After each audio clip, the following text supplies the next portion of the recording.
కడప జిల్లా ప్రొద్దుటూరులో మాజీ టీడీపీ ఇన్ఛార్జ్ ప్రవీణ్ రెడ్డిపై పార్టీ అధిష్టానానికి సీఎం దృష్టికి ఫిర్యాదు చేస్తామని మార్కెట్ యార్డు మాజీ చైర్మన్ బాలుడు తెలిపారు.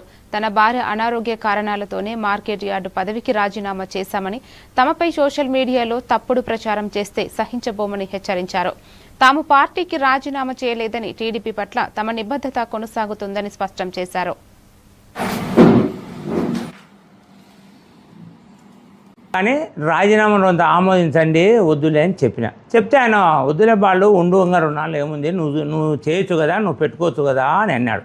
అంటే నేనుండి అయ్యా నేను మా భార్య ఉంటే నేను చేసిన అనుకో, రెడ్డి గారితో ఎవరిదన్నా నువ్వేమన్నా పేరెత్తి బాకీలు ఉండేటి కానీ ఎవరైనా కానీ చెప్పుకుంటున్నావా?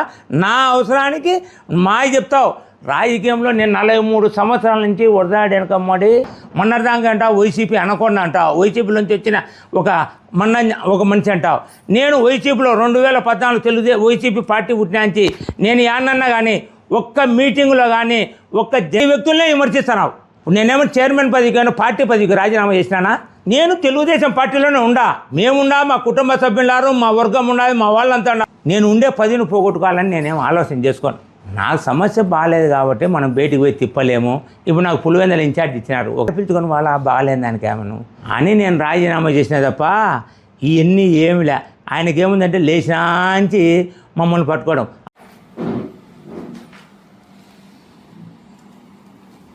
కానీ రాజీనామాను అంత ఆమోదించండి, వద్దులే అని చెప్తే ఆయన వద్దులే వాళ్ళు ఉండు ఇంకా 2 నాళ్ళు ఏముంది, నువ్వు చేయొచ్చు కదా, నువ్వు పెట్టుకోవచ్చు కదా అని అన్నాడు. అంటే నేనుండి అయ్యా